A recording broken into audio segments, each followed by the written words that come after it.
Hello, aqui estamos e outras histórias. A educação tradicional ou a educação atual? Desce a vinheta aí, brother. Hello, aqui estamos de outras histórias. Dá logo seu like, se inscreve logo no canal, aciona o sininho de notificações para receber os vídeos. Assiste até o fim para mostrar nossa relevância para o YouTube. Compartilha com os amigos. Isso é uma questão muito interessante. Alguém me enviou esse argumento hoje, junto um vídeo, né, sobre essa questão. E é uma questão muito interessante, né? Porque a educação tradicional, ela podia ter um ou dois equívocos. Porque sempre, em qualquer época, tudo que você está fazendo tem um ou dois equívocos. A educação atual, ela é um tremendo equívoco.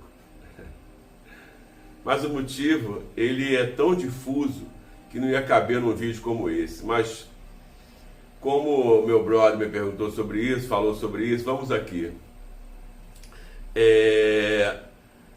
Quando você vai educar uma criança, há um dado que a maioria das pessoas nem percebe e que poucos pais ou mães tomam uma perfeita percepção. Você está com uma criança pequena ensinando ela coisas ou cuidando dela para ensiná-la coisas, você é maior do que ela. Uau! Lembra como você olhar para o teu pai lá de baixo? Você, uau, come on, enorme. Pois é, você é bem maior, né, do que a criança. Bom, a criança, como ela é menor do que você, ela tende a temer. Olha só, gente, não é ter medo, tá? Que a criança não sabe discernir isso do ponto de vista que você define. Mas qualquer ser vivo no universo predatório vai temer o ser maior. Isso é óbvio. Isso é Darwin. Mas aí você vê o seguinte, a criança, ela começa a perceber que o seu poder, né, de massa, que é maior do que o dela, não está sendo usado de maneira indiscriminada e nem está sendo usado para coagi-la. Está sendo usado para protegê-la. Você protege seu filho, né? Isso é natural. E quando a criança começa a perceber isso, ela começa a ver gradativamente que você é algo bom que existe. Por quê? Porque quando você está perto, ela está protegida. Crianças sempre precisaram de adultos por perto. E é interessante, né, você olhar isso, devido ao fato de que é a partir daí dela ver que você é maior do que ela, mais pesado que ela, mas você não é malvado, você não abusa dela, você não a maltrata, você a ensina a compreender os rigores de estar vivo. Ela começa a te respeitar, pode passar a te admirar e vai até te amar. Porque muitos pais pensam que ficarem trabalhando o dia todo e deixar seus filhos em altas creches ou em altos lugares pode compensar a falta que fazem. E aí começam a oferecer aos filhos todas as facilidades possíveis, pensando que isso vai trazer amor. Como se fosse possível algum tipo de amor por algo que não se respeita. Não se iluda. O respeito vem antes do amor. É curioso porque muitas pessoas não percebem, mas os tempos são tão estranhos que eu me lembro que alguns anos atrás, quando eu ouvi algo sobre o negócio de lei da palmada, amigos, lei da palmada. Eu nunca li o que significa, nunca soube o que significa. Eu fiquei até com medo de saber o que significa. Ainda bem que eu não sou advogado. Porque no tempo que eu fui criado para ser um ser humano, um homem, as coisas eram bem diferentes. Você tinha os exemplos de seus pais. A minha mãe, por exemplo, era bastante flexível e bem rigorosa. Ela me falava assim: você cometeu um erro que não deve ser cometido, então você não deve repeti-lo. E obviamente eu, que era um garoto ótimo, fazia o quê? Repetia o erro. Aí ela falava assim: eu estou reiterando que você errou a primeira vez e repete o erro. Da terceira vez você será punido. E eu, claro, um cara sério, do alto dos meus 5 anos, fazia o quê? Repetia o erro.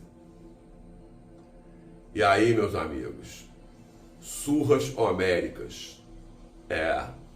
Chinelos, às vezes o cinto, se fosse muito grave, varinha de marmelo.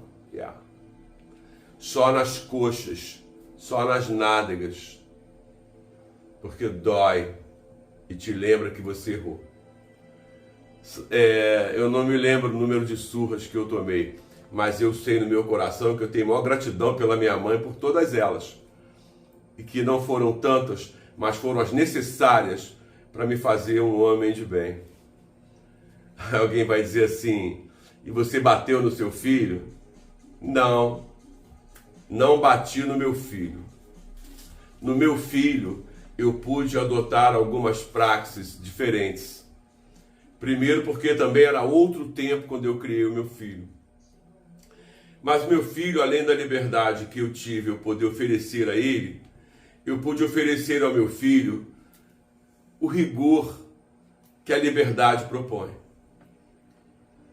E é curioso isso, porque o meu filho nunca apanhou de mim, nunca ouviu um grito. Sempre que eu queria as coisas do meu filho, eu tinha uma conexão com ele objetiva. Quando meu filho foi morar na Europa, na segunda década desse século, ele passou 3 anos na Europa, na Irlanda. Quando ele se despediu de mim, ele falou para mim assim: muito obrigado por você nunca ter me dado uma ordem ou uma instrução com meu pescoço virado para cima. Todas as vezes que você falou comigo coisas que significavam, você se abaixava e ficava do meu tamanho, você olhava para mim, a gente falava no mesmo plano. Isso me deixou não só comovido, mas muito feliz de ter feito algo que era pura intuição. Não conhecia Montessori, Piaget, nunca tinha pensado em ser professor. E isso acontecia porque eu amei meu filho.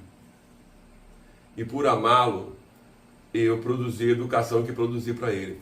O meu filho era uma criança que nunca me envergonhou numa festa, num ambiente público. Jamais gritei com meu filho num ambiente público, numa festa. O meu filho, bastava que eu olhasse para ele. E ele se apresentava sem que ninguém percebesse na roda. E o mais bacana, dava boa noite, ou bom dia, ou boa tarde, pedia licença antes de se dirigir a mim numa roda que eu estava com amigos. Isso deixava meus amigos loucos, porque o filho do hippie era o garoto mais bem educado na festa. Isso era amor. Mas o amor, ele tem que ser construído, porque ele também tem que ser conquistado. O amor não pode ser comprado. A educação de hoje, onde os pais parecem amigos dos filhos, leva muitas vezes a uma casa que tem pais e filhos parecer uma república cheia de adolescentes, onde todos relativizam tudo e ninguém entende nada. Não funciona. Simplesmente não funciona. O que acontece é que as pessoas vão ficando cada vez mais isoladas e mais tristes, e cada vez mais solitárias, e cada vez mais frágeis na convivência com o outro. E o mais difícil, né? Se tornam pessoas incapazes de dar conta de si mesmas. Porque não tiveram nenhum tipo de dificuldade, brother. Não é possível uma vida sem nenhum tipo de dificuldade. Eu fico lembrando que muitas vezes os momentos que me fizeram me tornar um homem foram decisivos. Eu ia fazer 6 anos, 5 para 6 anos. E estava perto do fogão onde minha mãe cozinhava. E meu pai entrou pela porta dos fundos, então entrou pela cozinha. E a minha mãe, ao ver meu pai chegar, falou assim: menino, vai tomar banho, porque o teu pai chegou e nós vamos jantar. Eu morava em Belo Horizonte. E eu falei para minha mãe assim: E a minha mãe, calmamente, trocou de frigideira a mão, né? Botou a mão assim na frigideira, trocou a mão de frigideira. E deu um tapa na minha cara com as costas da mão. Sangue verteu.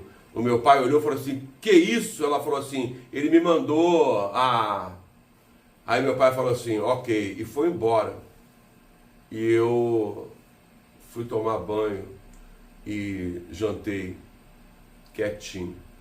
Nunca mais eu mandei minha mãe E hoje, no momento onde as crianças estão não só ofendendo, mas agredindo os pais, ofendendo os pais, eu vi uma netinha dando um bofetão na vovó em público. A vovó baixou para reprimir, ela deu um bofetão.